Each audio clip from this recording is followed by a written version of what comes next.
प्रेरणा कथा। चुनौतियां स्वीकारो तो सही। एक शहर में एक लगभग 8 बरस का लड़का अपने माता पिता के साथ रहता था। एक बार गर्मी की छुट्टियों के दौरान वो अपने दादाजी के पास गांव घूमने को गया। वहां का वातावरण उस बालक को बहुत ही अच्छा लगा। एक दिन जब वो बाहर से खेल कूद कर दादा के पास वापस आया तो उसने कहा, दादाजी मैं भी बड़ा होकर बहुत सफल व्यक्ति बनूंगा। सफल कैसे होते हैं, मुझे कुछ बताइए दादाजी। दादाजी बहुत अनुभवी थे। वो मुस्कुराए और उठ खड़े हुए। पोते का हाथ पकड़कर वो उसको घर के बाहर एक छोटी सी पौधशाला में ले गए। उस जगह से उन्होंने कुछ पौधे खरीदे और घर आ गए। उन पौधों में से दादाजी ने एक पौधा घर के बाहर लगा दिया और एक पौधा एक गमले में लगा दिया, पर वो उस गमले को घर के अंदर ले गए। दादाजी ने अपने पोते से पूछा, तुम्हारे विचार में कौन सा पौधा ज्यादा सफल होगा? वो बालक कुछ देर सोचता रहा, फिर उसने कहा, दादाजी घर के अंदर गमले वाला पौधा ज्यादा सफल होगा, क्योंकि अंदर उसको कोई खतरा नहीं है। बाहर के पौधे को तेज धूप, बारिश और जानवरों से खतरा है। दादाजी मुस्कुराकर बोले, देखेंगे आगे क्या होता है। उन्होंने अपना समाचार पत्र उठाया और पढ़ने में लीन हो गए।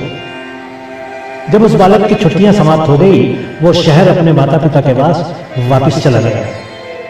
पोते के जाने के बाद भी दादाजी उन दोनों पौधों का पूरा ध्यान देते थे।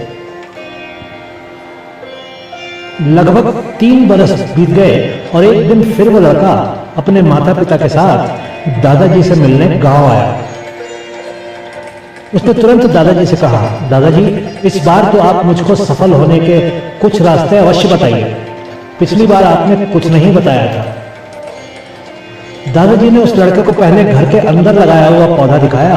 वो अब एक सुंदर पेड़ बन चुका था। लड़के ने कहा, देखा दादाजी, मैंने कहा था ना कि ये अंदर वाला पौधा ज्यादा सफल होगा। दादाजी ने मुस्कुराकर कहा, जरा बाहर वाले पौधे को तो देख लो पहले। दोनों बाहर आए तो उस लड़के ने देखा कि बाहर वाला पौधा अब एक विशाल वृक्ष बन चुका था। उसकी शाखाएं दूर तक फैली थी और उसकी छांव में खड़े राहगीर आराम से बातें कर रहे थे। दादाजी और लड़का उस वृक्ष की ठंडी छांव में खड़े थे।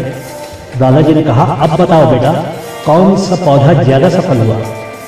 लड़का हैरान था, ऐसा कैसे हो गया?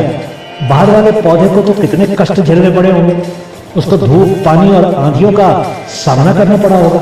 मेरी समझ से तो ये बाहर है दादाजी। दादाजी ने मुस्कुराते हुए कहा, बेटा, बड़े खतरे और बड़ी चुनौतियों के पुरस्कार भी बड़े ही होते हैं। अंदर वाले पेड़ के पास सीमित स्थान था, पर इस बाहर वाले पेड़ के पास जहां तक चाहे अपनी जड़ें फैलाने के लिए स्थान था। सुरक्षित विकल्प खोजने वाले को सीमित सफलता ही प्राप्त होती है, पर जो चुनौतियों और कठिनाइयों का सामना करता है वो पुरस्कार भी बड़े प्राप्त करता है। मित्रों, इस दुनिया में अधिकांश लोग सीमित दायरों में रहकर ही जीवन बिता देते हैं। वो चुनौतियों को स्वीकार करने से डरते हैं और सारा जीवन सुरक्षित ही खेलते रहते हैं। उनको अपनी क्षमताओं के बारे में कभी भी मालूम नहीं होता है। जो लोग जोखिम उठाने को तैयार होते हैं वो लोग जीवन में बड़े बड़े काम कर जाते हैं।